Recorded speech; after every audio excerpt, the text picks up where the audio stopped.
We got a special guest to talk to today. Really excited to talk to this person because it's not every day you talk to someone who spends part of their time flying into hurricanes. But that's who we've got today. We've got a hurricane hunter, real life one, Major Will Simmons, joining us today. Major, thanks for joining us. Yeah, my pleasure. Thanks for having me on. So, Will, we've got some pictures showing up here that you can see. Talk a little bit, though, about how do you go about becoming a hurricane hunter? It's a long process. It took me a few years to get from, starting from nothing to actually flying through what you're seeing there, flying through the eyes of hurricanes. But we are part of the Air Force Reserve, so it's a military job. And so initially, it really goes back to my time at Mississippi State. I was in one of my weather classes, and a hurricane hunter came to one of my classes to speak on their job. And I'd already had a little bit of flying experience, and I basically just raised my hand and said, "That sounds awesome. I want to do that." So, long story short, she put me in touch with the chief pilot, and they invited me down to Biloxi, Mississippi. We're out of Keesler Air Force Base. I just kind of hung out for one of the drill weekends. And long story short, they said, "Yeah, we think we could use you." I was getting my degree in meteorology, already had a private pilot license. And they say, "Yeah, we'll sponsor you, send you to Air Force pilot training." And so I did that. I did work for 2 years first as a meteorologist out of Columbus, Mississippi, when I was working on like getting medically approved and all the paperwork. It takes a while, but the first step is going to officer training school in Maxwell, Alabama, out of Montgomery, Alabama, at Maxwell Air Force Base, just to learn how to be an Air Force officer. And then I went to Enid, Oklahoma, for advanced Air Force Base, learn how to be just a basic Air Force pilot, flying the T-6 and the T-1, just high performance aircraft. And then once you finish about a year out there, I had to go to Little Rock to actually learn how to fly the C-130. So that's what we fly into the hurricanes. Very strong, durable aircraft. I trust it with my life. But I spent about 6 months in Little Rock learning how to be a C-130 pilot, and then eventually made it back to Biloxi, Mississippi, with the squadron that I'm at, the 53rd Weather Reconnaissance Squadron. Had some more kind of in-house training before they kind of cut me loose into hurricanes with the crew, never by ourselves, of course. But all together, it's probably about 3 years from the start of, hey, I'm kind of raising my hand to take the oath to be part of the Air Force, and then actually becoming an Air Force pilot and then a weather reconnaissance hurricane hunter. So it takes a little while. Talk to me a little bit about some of your experiences with the 53rd, and some of the storms that maybe you've been able to experience up to this point. Yeah, so people ask me a lot, how many hurricanes have you flown through? And I really don't know, but we kind of keep track of is how many hurricane eye penetrations. We call them pennies for short. So we kind of keep up with it that way. So I have, I believe last time I looked, 134 hurricane eye penetrations, and it's really kind of trailed off the past few years as I've taken another full-time job. I still fly basically part-time, one weekend a month, and then I volunteer like a 2 week on-call block during storm season. Yeah, but I believe I have 134 hurricane eye penetrations, and those range from anything from a low end category one, something on life support almost falling apart, to high end category five, Hurricane Irma in 2017 with winds were. When I flew through, winds were about 160, 165 miles per hour. I think Hurricane Irma eventually made it to about 185 mile per hour peak winds. So very powerful storm. That's an anomaly. We have, dozens of hurricane hunters at the squadron. Not everyone's flown through a category five. It's just sometimes dependent on scheduling and several factors. But do have one on my record. But that's the first one that sticks out, of course, the most notable experience. And you would think you hear category five wind speeds 165 plus miles per hour. You would think it would really rock you around, but at that point, Hurricane Irma was so mature, or like a stable storm, fast wind speeds, but the kind of the up and down drafts uh, weren't too bad. So we really didn't get rocked around too much going into the eyewall. Well, I was going to ask specifically. I mean, you've mentioned Irma. We're gonna show some video from that in a moment. But I wondered, if that was maybe one of the more difficult flights that you had been through or not, because obviously I would think perhaps as much as the intensity, whether or not a storm is currently intensifying might make a bigger difference as to how difficult it is for the pilots to deal with. Yeah, you're right. Whenever storms are growing, strengthening rapidly, going through maybe like an eye wall replacement cycle, or storms kind of figuring itself out, or going from a Cat 1 to Cat 3 overnight, those storms are really the ones you have to kind of watch out for.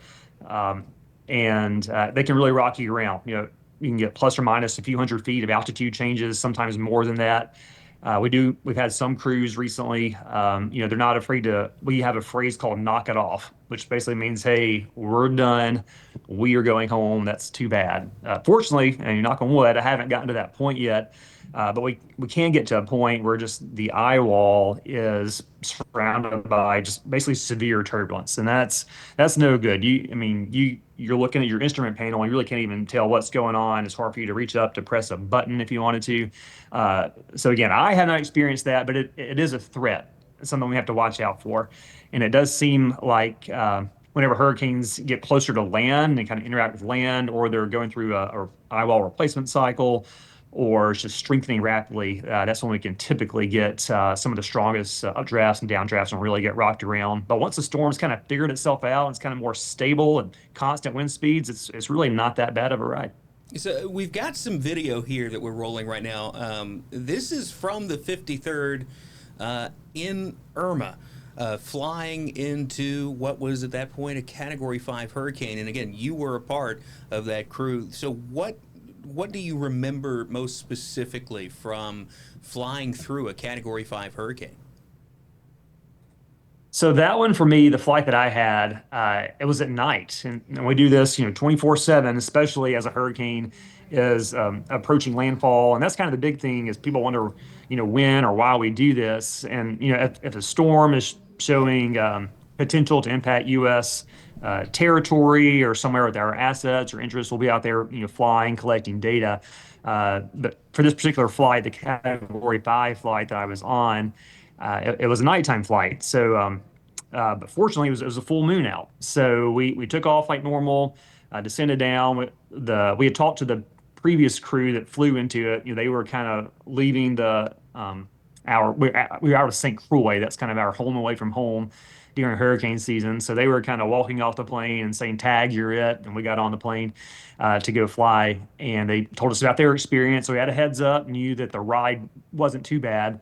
But we got out there to Hurricane Irma, and like I said, it was nighttime, but a full moon. So once we broke through the eye wall, it was really incredible. I think I saw a picture of it earlier you showed.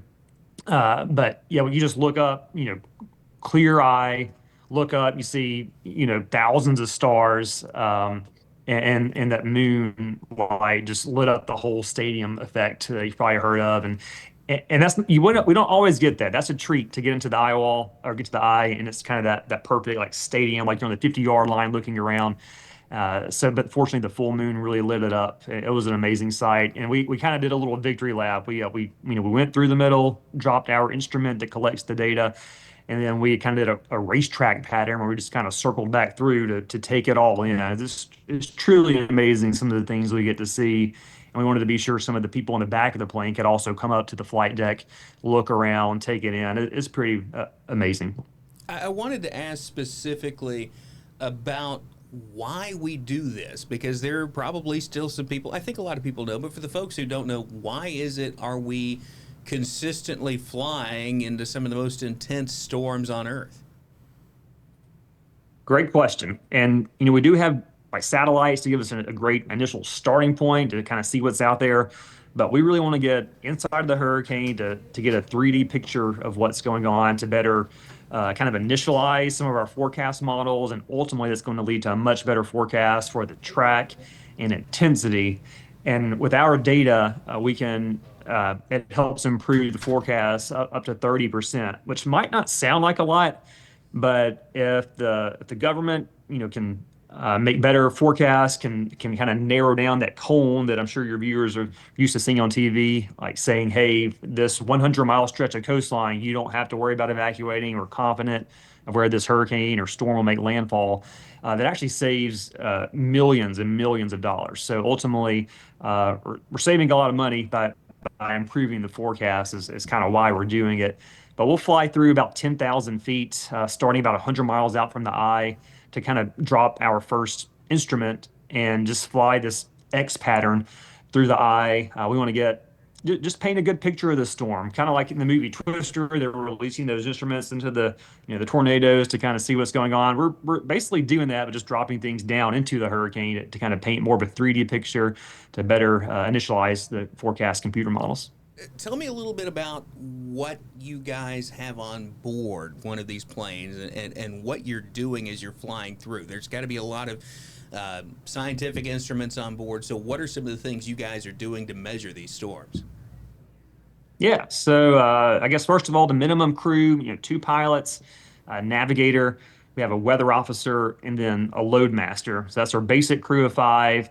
For long flights, we do like to take more air crew if we can, and usually we have students on board as well that are training to become fully qualified hurricane hunters. So usually it's a lot more than five people.